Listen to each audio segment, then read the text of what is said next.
আজকে সোশ্যাল মিডিয়াতে একটা ছবি ভাইরাল হয়ে গেছে যে তিনি কি তার শেষ দেখা স্বামীকে দেখতে আসেনি। আমরা দেখলাম দুই ধরনের পর্দা দিয়া, দুই সাইডে কয়েকজন নার্স দিয়া তার স্ত্রী আস্তি করে ওই ফ্রিজে যে রাখা হয়েছে লাশ, সেখানে এসে নীরবে একা একা দেখে গেছেন। চতুর্দিক দিয়ে লোকজন তাকে নিরাপত্তা দিয়েছে এবং সোশ্যাল মিডিয়ায় কোন ধরনের তার স্ত্রীর ছবি যেন প্রকাশ না হয়, কেউ যেন দেখতে না পারে, এতটাই পর্দা করে তিনি এসেছেন। আল্লাহু আকবার, আল্লাহু আকবার। এমনকি তার স্বামীকে কবরে নিয়ে যাওয়া হলো, দেখতে এসেছে এত গোপনে, কেউ দেখতে পারেনি। ফাতেমা রাদিয়াল্লাহু তাআলা আনহা যেভাবে পর্দার বিধান মেইনটেইন করে চলতো, এই রকম ভাবে হাদি ভাইয়ের স্ত্রী পর্দার বিধান মেইনটেইন করেছে। একেবারে দুই ধরনের পর্দা দিয়ে ঢেকে রেখে তার স্বামীকে তিনি শেষ বিদায় দিয়ে চলে গেলেন। আজকে তার স্ত্রী দেখেন তার ঘরের ভিতরে কেমন পর্দা ছিল, কেমন পর্দা ছিল। ছোটখাটো ঘটনা ভাইরাল হলে স্ত্রী দৌড়ে আসে, আর এত ঘটনা ঘটে গেল।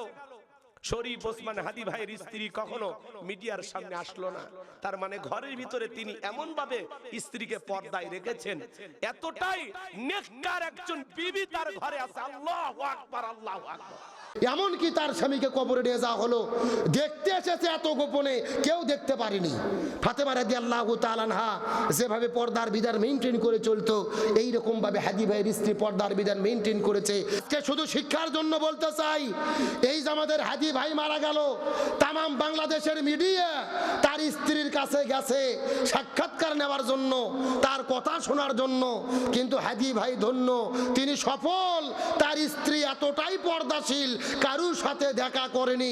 চিৎকার করে বলেন না আল্লাহু আকবার। আমার তো মনে পড়ে হাদির স্ত্রীর কাছ থেকে বাংলাদেশের সমস্ত মেয়েদের শিক্ষা গ্রহণ করা দরকার। তামাম বাংলাদেশের মিডিয়া তার পিছে ঘুরেছে, দেখা করতে চেয়েছে। আপনি একটা বার কথা বলেন, আপনার স্বামী দুনিয়া থেকে বিদায় নিল, পুরো পৃথিবীর লোক কান্না করে দোয়া করতেছে, উনি বলেছে না, আমি গয়রত মানি, আমি কোনো পুরুষের সঙ্গে দেখা দিতে চাই না। সুবহানাল্লাহ বলবেন না? আমরা যে আলেম, আমরা যে হুজুর, আমাদের স্ত্রীরা হয়তো বা এতটা পর্দার বিধান মেইনটেইন করতে পারে না, করে না। আর হাদি ভাই আমার তো মনে বলে আল্লাহ হাদি ভাইকে এই জন্যই কবুল করেছে, তার স্ত্রীটা হলো নেককার দিনদার স্ত্রী। এমনকি যখন 24-এর অভ্যুত্থান শুরু হয়েছিল, তার স্ত্রীর গর্ভের মধ্যে সন্তান ছিল, সন্তান গর্ভে নিয়ে হসপিটালে নিজেই গেছে, হাদি সময় দিতে পারেনি। তার স্ত্রী বলেছে আমার সময় দেওয়ার দরকার নাই, আমার সন্তানকেও আল্লাহ হেফাজত করবে, তোমাকেও আল্লাহ হেফাজত করবে, তুমি দেশের জন্য কাজ করে যাও। এইরকম স্ত্রী পাওয়া সৌভাগ্যের ব্যাপার, কপালের ব্যাপার, ধৈর্যের ব্যাপার। কি পর্দা মেইনটেইন করেছে, মিডিয়াগুলো বারবার ঘুরতেছে, একটা বার কথা বলেন, তিনি মিডিয়ার সামনে আসেনি, দেখা দেয় নাই। এমনকি তার স্বামীকে কবরে নিয়ে যাওয়া হলো, দেখতে এসেছে এত গোপনে, কেউ দেখতে পারেনি। ফাতেমা রাদিয়াল্লাহু তাআলা আনহা যেভাবে পর্দার বিধান মেইনটেইন করে চলতো, এই রকম ভাবে হাদি ভাইয়ের স্ত্রী পর্দার বিধান মেইনটেইন করেছে। কিন্তু বাংলাদেশের কিছু চুলকনি গ্রুপ আছে না নাই, কেউ কেউ বলতেছে হাদির স্ত্রী মনে হয় ভালো নয়, মারা গিয়ে খুশি, কেন তাকে দেখা যাচ্ছে না, কেন তার খবর নাই। মানে এই বাটপাড়েরা হাদির বউকেও দেখতে চায়। এ কথা কন না কা? আমাদের দেশে একটা কথা আছে না, দেখতে নারী চলন বাঁকা, যে যাকে দেখতে পারে না তার হাঁটাকেও বেঁকা মনে হয়। এই জন্য বলতে চাই, সমালোচনা করেন না। আল্লাহ তাআলা হাদির স্ত্রীকে সবুর করার তৌফিক দিক, বলেন আমিন। তার সন্তানকে আল্লাহ হেফাজত করুক, বলেন আমিন। তার মাকে আল্লাহ হেফাজত করুক, বলেন আমিন। তাহলে বোঝা গেল মহিলাদের যত আমূল আছে, সবচেয়ে গুরুত্বপূর্ণ আমূলের নাম কি? পর্দা। আল্লাহ মহিলাদেরকে এই 4টা আমূল মেনে চলার তৌফিক দিক, বলেন আমিন। আলোচনা শেষ করব 2 মিনিটে, তাহলে চিৎকার করে বলেন নবীজির চাচা আবু তালিব যাবে কোথায়? আর ধরে বলেন। এ মুসলমান ভাইরা, গভীর মনোযোগ লক্ষ্য করুন। পুরো আলোচনা যদি ভুলে যান আমার কোনো আপত্তি নাই, তবে শেষ কথাটা ভালো করে মাথার মধ্যে ঢুকায়া বিদায় নিয়ে চলে যাওয়ার চেষ্টা করবেন। নবীজির চাচা আবু তালিব কালেমা পড়লেন না, এই দুনিয়া থেকে বিদায় নিয়ে চলে গেলেন। আমার নবীজি আবু তালিবের লাশের পাশে গিয়ে হাউমাউ করে কান্না করা শুরু করলেন। কেঁদে কেঁদে আল্লাহর কাছে ডাকতে বলে, আল্লাহ আমার চাচা আবু তালিবকে আপনি মাফ করে দেন, তার থাকার জায়গাটা জান্নাতের মধ্যে করে দেন। এই কথা বলে বলে যখন আল্লাহর কাছে কেঁদে কেঁদে কেঁদে কেঁদে দোয়া করা শুরু করে, আল্লাহ ডাকতে বলে, ইয়া রাসূল আল্লাহ, আপনি কার জন্য হাত তুলেছেন ওই লোকটা আপনার চাচা হয়, আমি আল্লাহ তাআলা ভালো করে জানি। আপনাকে লালন পালন করেছে তাও জানি, আপনাকে খেতে দিয়েছে তাও জানি, সন্তানের মতো স্নেহ আগলে রেখেছে সেটাও আমি আল্লাহ তাআলা ভালো করে জানি। আপনার চাচা আপনাকে ভালোবেসেছে কিন্তু আপনাকে অনুসরণ করে নাই। আমি আল্লাহ কোরআনের মধ্যে বলেছি, ওয়ামা আতাকুমুর রাসূলু ফাখুযু ওয়ামা নাহাকুম আনহু ফান্তাহু। নবী যেটা বলবে সেটা তোমাদের করতে হবে। কিন্তু আপনি যখন আপনার চাচাকে কালেমা পড়তে বললেন, আপনার চাচা তখন কালেমা পড়লো না। সুতরাং কান্না করে কোনো লাভ হবে না। হেদায়েত দেওয়ার মালিক হলাম আমি আল্লাহ। আমি যাকে খুশি হেদায়েত দান করি, যাকে খুশি হেদায়েত থেকে বঞ্চিত করি। সুতরাং আপনার চাচার জন্য দোয়া করবেন না। আপনার চাচা আপনাকে ভালোবেসেছে কিন্তু অনুসরণ করে নাই, এই জন্য আমি আল্লাহ আপনার চাচাকে মাফও করব না, আর আবু তালিবকে কখনোই জান্নাতে দেব না। এ জামালপুরা মুসলমান, এখান থেকে কি বোঝা গেল?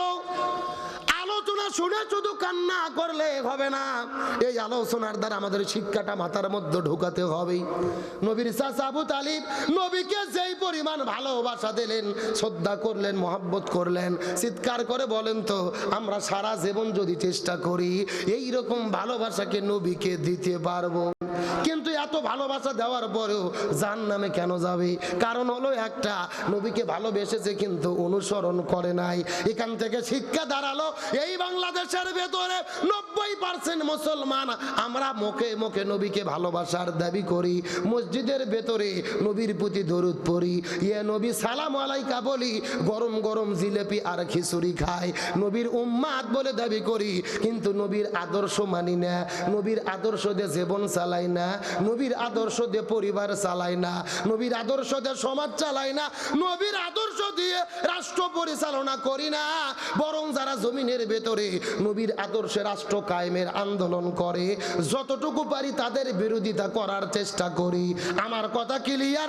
যারা শুধু মুখে মুখে নবীকে ভালোবাসবে কোনো কাজ হবে না। আমার নবী হাদিসে বলেন, ইকরার বিল লিসান, মুখ দিয়ে বলতে হবে, তাসদিক বিল জিনান, অন্তর দিয়ে ধারণ করতে হবে। 3 নম্বর আমুল বিল আরকান, কাজের মাধ্যমে তা প্রমাণ করে দিতে হবে। সুতরাং বাংলাদেশে যারা শুধু মুখে মুখে নবীকে ভালোবাসে কিন্তু নবীর আদর্শ গ্রহণ করে জীবন চালায় না, এদের পরিণতি ওই আবু তালিবের মতোই হতে হবে। আরো জোরে বলেন। নবীর চাচা আবু তালিব নবীকে ভালোবাসলেন, মহব্বত করলেন, সন্তানের মতো লালন পালন করে বড় করলেন, ব্যবসা ছেড়ে দিলেন, চাকরি ছেড়ে দিলেন, টাকা পয়সা দিলেন, খাবার দিলেন, পোশাক দিলেন, তারপরে জাহান্নামে যাবে কারণ একটা, শুধু ভালোবেসেছে, অনুসরণ করে নাই। এখান থেকে বোঝা গেল এ জামালপুরের মুসলমান, এই বাংলাদেশে যারা নবীকে নবীর উম্মাত বলে দাবি করে, মুখে মুখে নবীর ভালোবাসার কথা বলে কিন্তু নবীর আদর্শ দিয়ে নিজেও চলে না, রাষ্ট্রের ভেতরে নবীর আদর্শ কায়েমের আন্দোলন করে না, এদের পরিণতি আবু তালিবের মতোই হতে হবে। কথা ক্লিয়ার না ভেজাল আছে? শুধু মুখে মুখে নবীকে ভালোবাসবেন, নবীর আদর্শ দিয়ে জীবন চালাবেন না, নবীর আদর্শ সমাজে কায়েম করবেন না।